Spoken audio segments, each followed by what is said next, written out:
Boa noite, amigos, boa noite, irmãos, companheiros de jornada, amigos do Núcleo Espírita Irmã Clara de Assis, lá do Sambaqui, especialmente a nossa colega Laíde, que é presidente da casa, e que nos convidou, fez um convite para mais essa noite.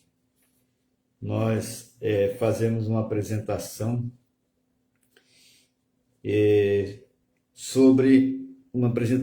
a respeito da doutrina espírita. Mas primeiramente quero agradecer a Deus por esta oportunidade de trabalho e que a gente sempre que se apresenta ou se prepara para uma exposição, nós aprendemos cada vez mais, porque nós temos muito que aprender ainda. Que Jesus ampare o coração de cada um de nós e que possamos, na noite de hoje, receber tudo aquilo que viemos buscar ou que estamos buscando para o alívio das nossas almas.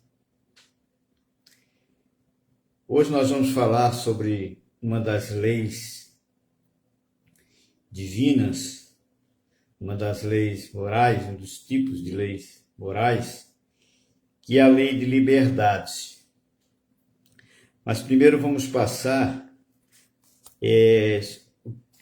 aqui o conceito do que seja leis divinas ou leis morais, ou lei natural, de conformidade com o Livro dos Espíritos, que diz o seguinte, lá na pergunta 614, que os Espíritos respondem.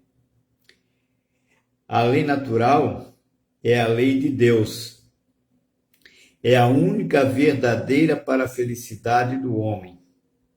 Indica-lhe o que deve fazer ou deixar de fazer, e ele só é infeliz quando dela se afasta.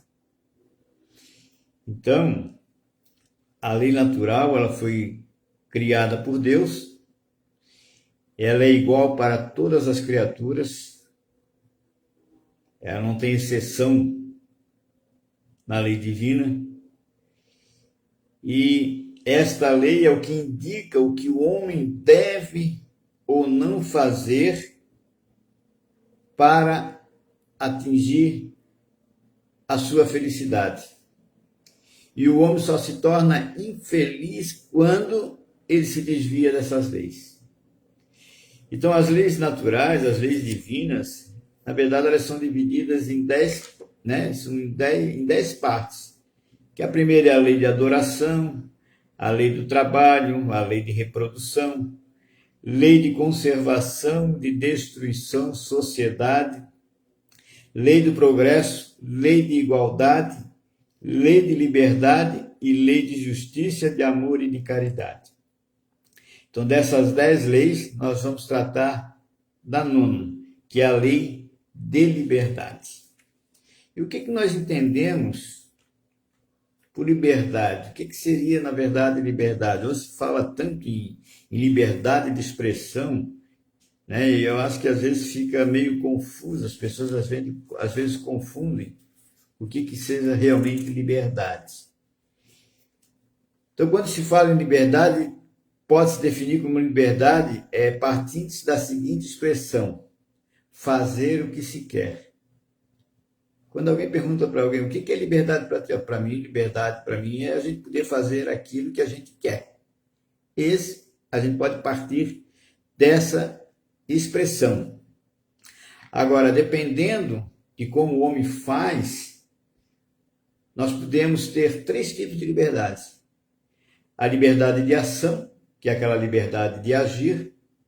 Tem a liberdade da razão, que é a liberdade de pensar. E tem a liberdade da vontade, que é a liberdade de querer fazer. É a liberdade de escolher, que é onde a gente vai trabalhar um pouquinho mais nessa liberdade da vontade, que trata lá do livre-arbítrio. Então vamos passar rapidamente por essas né, por esses tipos de liberdades. Então, a liberdade de ação é, na verdade, a liberdade que nós temos de agir, quando nada ou ninguém nos impede de agir. Então, a liberdade de ação é quando a gente faz o que a gente quiser sem que ninguém possa nos impedir. Porém, ela é uma liberdade relativa, ou seja, ela não é absoluta. E ela é sempre também limitada.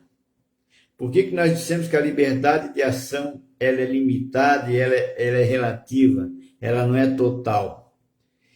Por causa de duas situações. Por causa das leis naturais, ou seja, as leis físicas e leis biológicas. E também pelas limitações dadas pelas leis da sociedade, leis formuladas pelos homens. Então, nós vamos dar um exemplo de como a nossa liberdade de ação ela é limitada. Por exemplo, se nós queremos voar livremente, se nós subirmos no alto de um prédio e nós quisermos voar, a gente não vai, nós temos até a liberdade de ação, de querer pular ou não pular, nós temos essa liberdade. Só que em função da lei física, nós não vamos conseguir pular. Por quê? Por causa da lei da gravidade. Porque se nós nos jogarmos de cima de um prédio, a gente pode bater o braço à vontade, mas a gente não vai conseguir voar. A gente vai cair no chão. Então, por isso que a gente diz que nós somos limitados pelas leis físicas ou leis biológicas, né? E pelas leis humanas.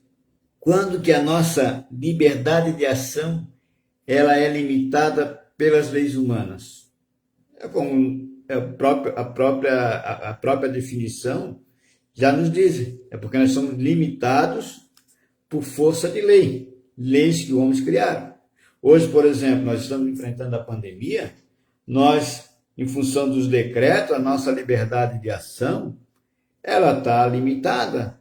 Nós não podemos entrar dentro de um estabelecimento se nós não tivermos paramentado com as máscaras. Nós não podemos ir nas praias hoje porque os decretos dizem que nós não podemos nos reunir em praias. Então nós estamos aí com a nossa liberdade limitada por lei, nesse caso por decretos do governo. Então, a liberdade de ação ela é conquistada através do conhecimento científico, para saber como as coisas funcionam. Então, a gente só vai poder agir de uma determinada forma se a gente tiver o conhecimento. Ou seja, se a gente tem um leve conhecimento da lei de atração, da lei da gravidade, nós não vamos pular de um prédio que a gente sabe que a gente vai cair no chão, que a gente vai se machucar, a gente vai cair do prédio. Então, a liberdade de ação, ela é conquistada através do conhecimento. Então, resumindo, essa liberdade de ação, ela é sempre relativa, limitada pelas leis físicas e humanas, porém deve ser sempre defendida para ser conquistada em se tratando de leis humanas. E outro tipo de liberdade seria a liberdade da razão, ou seja, a liberdade de pensar.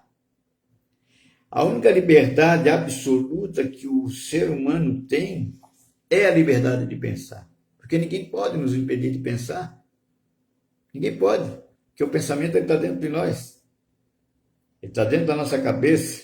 Então ninguém pode nos impedir de pensar. As pessoas podem muitas vezes nos impedir de fazer alguma coisa. Agora, de pensar, não existe criatura nenhuma que nos impeça de pensar, a não ser que a gente não queira pensar. Então, nós pensamos muitas vezes em decorrência das coisas que nós conhecemos. Por exemplo, nós não vamos pensar em algo que a gente desconhece. Então, normalmente a gente sempre pensa naquilo que a gente conhece, naquilo que a gente sabe. Então, a liberdade da razão, que é a liberdade de pensar, ela é a única liberdade absoluta que o ser humano tem. Porque isso está dentro dele, está dentro da cabeça dele. Ninguém pode tirar essa liberdade dele. Então, do pensamento goza o homem de ilimitada liberdade. Isso aí está lá na questão 833 do Livro dos Espíritos. Sendo o homem responsável pelo seu pensamento perante Deus. Muito embora ninguém possa tirar de nós, nos impedir de pensar, mas nós somos responsáveis pelos nossos pensamentos perante Deus, porque é o único que conhece os nossos pensamentos. Então, pois somente Deus conhece os nossos pensamentos e nos condena ou nos absolve, segundo a sua justiça. Então, o pensamento nosso, ele é totalmente livre. Mas nós somos responsáveis por ele. E nós temos contas a prestar a Deus através dos nossos pensamentos. Então, não existe nada que impeça o indivíduo de pensar, a não ser que ele não queira ou que lhe falte conhecimento para pensar em algo que ele desconhece. A liberdade da razão de cada indivíduo se amplia de acordo com o grau de conhecimento que cada um possua de determinada coisa. Ou seja, eu não vou pensar, um professor de matemática, ele tem muito mais condições de pensar na resolução de um problema matemático do que uma pessoa que não tem conhecimento nenhum. Então, na verdade, nós pensamos dentro daquilo que nós conhecemos. É através da liberdade da razão, ou seja, da liberdade do livre pensar, que o indivíduo passa a conhecer novas coisas, passa a conhecer a verdade das coisas e assim ele passa a se alterar, a se modificar, tornando-se cada vez mais livre das coisas que o impeçam de avançar, razão pela qual Jesus nos falou: conhecereis a verdade, pois a verdade vos libertará. Então é através do pensamento que nós passamos a conhecer as coisas. E em passando a conhecer as coisas, aquilo que nos é muitas vezes misterioso, nada mais é do que coisas naturais. E a liberdade de vontade, que é o terceiro tipo de liberdade. É dentro desse tipo de liberdade que os pensadores tratam o livre-arbítrio. E Kardec fala especificamente dentro da doutrina espírita, na parte terceira do Livro dos Espíritos, sobre a lei de liberdade. E o que é o livre-arbítrio? É o poder que cada indivíduo tem de escolher. E ele passa a fazer as suas escolhas a partir do momento que ele passa a conhecer as coisas. Que ele passa a ter discernimento do certo e do errado. Então, muitas pessoas não conseguem entender nas leis de Deus o livre-arbítrio que ele nos concedeu. Afirmo que se Deus não houvesse nos dado o livre-arbítrio, nós não erraríamos. Então, vejam só, o que quer dizer isso? Como nós temos o nosso livre-arbítrio, nós temos o nosso poder de escolha. Quando nós temos o nosso poder de escolha, nós podemos acertar ou podemos errar. Podemos optar pelo caminho do bem, como também podemos optar pelo caminho do mal. E Deus nos concedeu esse livre-arbítrio para que nós pudéssemos fazer essas escolhas. E é em função disso que muitas vezes não consegue entender a justiça de Deus, não consegue entender o porquê que Deus nos concedeu algo que possa nos levar ao erro. E há alguns ainda que dizem que Deus criou o bem e o mal. O bem, com certeza, Deus criou, através das suas leis. Agora, o mal, de forma alguma, Deus criou.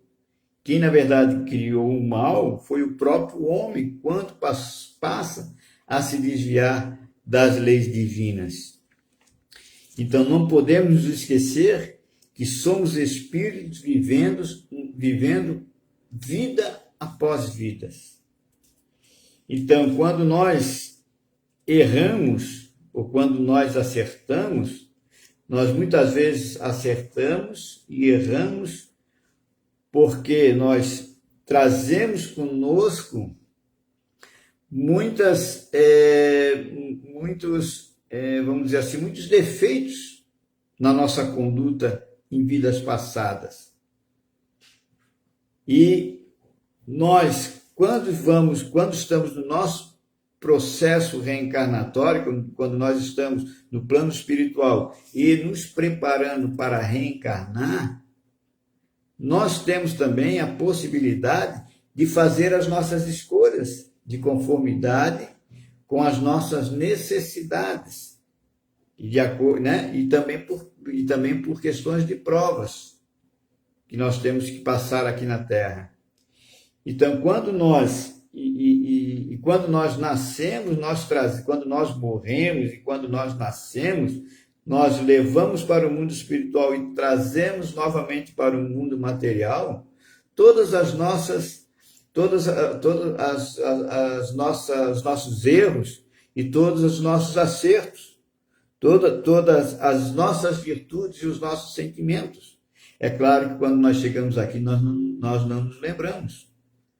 E é por isso que nós voltamos ao plano material novamente para buscar, para procurarmos nos ajustar na nossa conduta. E aí é onde Deus nos concede o livre-arbítrio para que a gente possa optar pelas coisas que nós queremos fazer. Então, se Deus não tivesse nos dado o livre-arbítrio, estaríamos ainda no estágio dos irracionais. Existe na raça humana um nível de discernimento que não existe na vida dos irracionais. Então, essas pessoas que também que falam, que afirmam que Deus criou o bem e o mal, elas também têm que levar em conta que a concessão do livre-arbítrio por Deus não foi o próprio Deus que nos conduziu ao mal. Na verdade, não foi o próprio Deus, na verdade, Deus não nos conduziu ao mal. Quem nos conduziu ao mal foi nós mesmos através do nosso livre-arbítrio. Então, vemos nas obras de Kardec que o homem foi criado por Deus simples e ignorante, ou seja, sem nada saber, sem distinguir entre o bem e o mal.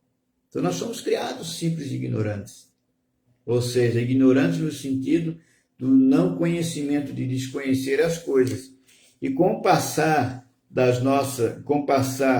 do tempo das nossas vidas, nós vamos adquirindo a nossa personalidade e nós vamos fazendo as nossas escolhas. Nós passamos a distinguir o que é o certo e o que é o errado. E, infelizmente ainda, nós optamos muitas vezes pelo errado. E é aí que a gente sofre. As causas dos nossos sofrimentos, elas estão sempre ligadas às coisas erradas que nós fazemos. Esse é o motivo da nossa infelicidade. Como nós vimos aqui no início, quando a gente fez a leitura do que seria as leis morais, que diz o seguinte, que essa lei de Deus é a única e verdadeira para a felicidade do homem. E que, na verdade, o homem só é infeliz quando dela se afasta. Então, quando nós temos a nossa liberdade, nós não fizemos bem as nossas escolhas, nós começamos a passar por um processo de infelicidade. Então, nós temos que tomar muito cuidado quando a gente tiver que fazer as nossas escolhas. E, como nós dissemos lá também no meio da nossa explanação, com relação ao nosso pensamento, que nós temos nosso livre pensar, o livre pensar também nós temos a responsabilidade pelos pensamentos que a gente cria dentro de nós. Por mais que as pessoas, por mais que as criaturas não conseguem tirar isso de nós, mas nós somos responsáveis por eles, porque nós podemos estar pensando coisas ruins dentro do nosso pensamento. Então, muitas das coisas que nós achamos que a própria lei humana não pune, a lei divina pune. A lei divina pune. Por exemplo, a lei divina não pune se alguém diz que não gosta de ninguém. Eu odeio aquela criatura. Não tem lei humana que diga o seguinte: você não pode dizer que não odeia aquela pessoa, você não pode odiar aquela pessoa. Não existe lei humana que diga isso. Agora, a lei divina, com relação à lei divina, já é muito diferente. A lei divina, ela nos cobra. Até porque o Cristo veio nos ensinar a lei do amor, veio nos ensinar que nós devemos amar o próximo e também aos nossos inimigos. O homem não é fatalmente levado ao mal, e os atos que pratica não foram previamente determinados. Tudo tem a ver com a lei de causa e efeito, tem a ver com o uso da sua liberdade de agir, pensar e fazer. Então veja bem aqui, o homem não é fatalmente levado ao mal e os atos que pratica não foram previamente determinados. Eu já ouvi, talvez vocês também já ouviram pessoas dizerem assim: essa pessoa aí, ela já veio predestinada a fazer o mal. Ele já veio predestinado a ser um criminoso. Não. Ninguém nasce para ser um criminoso. Ninguém nasce para ser um bandido. Nós nascemos justamente para nos melhorar. Agora, como nós trazemos resquícios lá do passado, de vidas passadas, e a gente, na presente encarnação, a gente vive no ambiente que nós muitas vezes escolhemos no nosso processo encarnatório para podermos nos melhorar, mas só que a gente, como nós viemos com esses nossos resquícios passados, com esses nossos defeitos passados, e nós, na vida presente, estamos convivendo num ambiente que pode facilitar a gente caminhar pelo lado do mal, aí a gente acaba optando por aquele mal, por aquele caminho. Então, ninguém nasce fatalmente a praticar o mal. Ninguém. Então, as escolhas somos nós que fizemos, que nós fizemos no passado, na erraticidade, e quando nós aqui vivemos no meio propício no meio melhor para o nosso melhoramento, a gente às vezes tropeça. Então, nossas escolhas são determinadas pela nossa natureza moral. Então, nós fizemos as nossas escolhas em função da nossa natureza moral. Se nós somos pessoas que temos prazer em fazer o mal, quando a gente vai fazer uma escolha, a gente justamente vai fazer uma escolha voltada para o mal. Agora, quando nós somos pessoas boas, que têm intenção de fazer coisas boas, quando nós tivermos que fazer as coisas, nós vamos fazer as coisas sempre olhando pelo lado bom, muito embora, às vezes, olhando pelo lado de bom, a gente ainda cometa erro, cometa enganos. Então, resumindo, lá na questão 872 do Livro dos Espíritos, diz o seguinte: o homem não é fatalmente levado ao mal. Os atos que pratica não foram previamente determinados. Os crimes que comete não resultam de uma sentença do destino. Ele pode, por prova e por expiação, escolher uma existência em que seja arrastado ao crime, quer pelo meio onde se acha colocado, quer pelas circunstâncias que sobrevenham, mas será sempre livre de agir ou não agir. Então é assim, então nós somos colocados naqueles meios. Se eu, por exemplo, numa vida passada, fui um ladrão que cometi muitos crimes, roubando, numa próxima existência, eu posso pedir para nascer num meio, para me colocar numa prova, para que eu possa combater esse hábito que eu tenho de roubar. E onde é que, em um dos locais, onde é que seria um local bom para que eu possa combater esse vício do roubo? Se eu viesse trabalhar dentro de um banco, né? Então eu posso chegar, aqui no nosso processo pode ser, né, a gente na nossa vida presente, as coisas podem se desenrolar que eu vá trabalhar dentro de um banco. Está aí um meio onde eu fui colocado à prova para combater esse meu defeito. Ou se não, nascer em comunidades onde haja crime, onde há, enfim. Então, a gente é colocado nessas regiões, colocado entre aspas, que na verdade muitas vezes somos nós que pedimos, para que a gente possa lutar por combater esses nossos vícios. Assim, o livre-arbítrio existe para ele quando no estado de espírito, ao fazer a escolha da existência e das provas, e como encarnado na faculdade de ceder ou resistir aos arrastamentos a que todos nós temos voluntariamente submetido. Cabe à educação combater essas más tendências.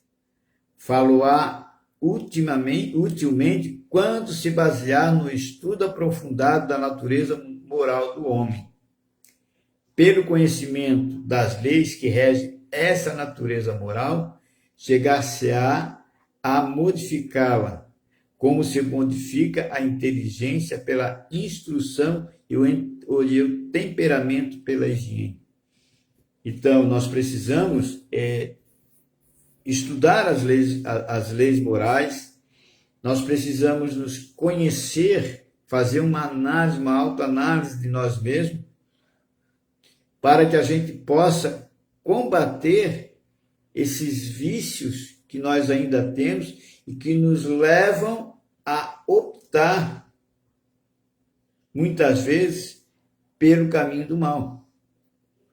Então, como também nós dissemos lá no início, quando falamos da liberdade da liberdade de pensar, através do conhecimento, nós nos libertamos.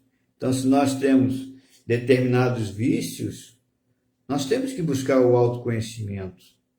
Como Jesus disse, conhecereis a verdade, que a verdade vos libertará. Então, desprendido da matéria e no estágio de erraticidade, ou seja, lá no plano espiritual, o espírito procede à escolha de suas futuras existências corporais, de acordo com o grau de perfeição a que haja chegado. E é nisso, como temos dito, que consiste, sobretudo, o seu livre-arbítrio. Até no plano espiritual, nós exercemos o nosso livre-arbítrio, quando nós podemos muitas vezes escolher as provas que nós queremos enfrentar, nós escolhemos quem são as pessoas que a gente quer conviver para poder, muitas vezes, resgatar os nossos erros. Então, se ele concede a influência da matéria, ou seja, se ele cede a influência da matéria, ou seja, se o homem cede a influência da matéria, é que sucumbe nas provas que por si mesmo escolheu. Para ter quem o ajude a vencê-las, concedido-lhe é invocar a assistência de Deus e a dos bons espíritos. Então, nós nunca estamos desamparados. Mesmo que a gente cometa os nossos erros, nós nunca estamos desamparados. O que nós temos que ter consciência é que tudo que acontece na nossa vida, as dificuldades que acontecem na nossa vida, por mais que às vezes a gente não consiga compreender ainda, mas a razão de tudo isso foram as nossas escolhas, feitas na vida presente ou escolhas feitas em vidas passadas ou escolhas feitas na própria erraticidade no momento em que nós estávamos passando pelo nosso processo reencarnatório. Então, tudo aquilo que a gente faz, tudo aquilo que a gente pensa, da forma como nós agimos, tudo é responsabilidade nossa. Nós temos o compromissos um com o outro. Então, quando a gente fala em liberdade, nós temos que saber que assim como eu tenho a minha liberdade, o outro também tem. E nós só teríamos uma liberdade absoluta mesmo, se nós vivêssemos sozinhos no deserto. Agora, a partir do momento que já tem uma outra pessoa vivendo conosco, a nossa liberdade ela já começa a ser uma liberdade limitada, porque nós temos deveres e obrigações um para com os outros. A própria lei de sociedade, que é uma outra lei moral que consta aqui no Livro dos Espíritos, nos explica muito bem esse convívio em sociedade. Então, meus amigos, que possamos nós fazer as nossas boas escolhas para que a gente possa, assim, sofrer menos, né? Alcançar um pouco da felicidade que Jesus nos promete, mas essa felicidade, vamos dizer assim, absoluta, a gente alcançará quando a gente estiver trabalhando muito em favor do nosso próximo. E nós estamos vivendo um momento agora, que é um momento de pandemia, onde nós estamos sendo chamados, né? Nós estamos sendo chamados a participar e auxiliar as criaturas. Nós temos aí as escolhas, nós temos aí o nosso livre-arbítrio para poder decidir em ajudar ou não ajudar, ou fazer as nossas escolhas de que forma que nós vamos ajudar. Então, oportunidades são nos dadas sempre. Que possamos, na noite de hoje, ao encerramento dessa exposição, ficarmos na companhia de Jesus, na companhia de Maria de Nazaré, dos bons espíritos, dos nossos anjos guardiões, e que possamos, sempre que tivermos em dificuldades, sempre que tivermos na dúvida das nossas escolhas, que possamos buscar um amparo nesse irmão amigo que é Jesus, que possamos buscar o amparo nos nossos anjos guardiões e que possamos buscar o amparo neste ser que criou o universo e criou as leis para a nossa felicidade, que é Deus. Agradeço a Laíde pela oportunidade, agradeço aos protetores espirituais do Núcleo Espírita Irmã Clara de Assis e que possamos todos ter uma boa noite. Muito obrigado mais uma vez.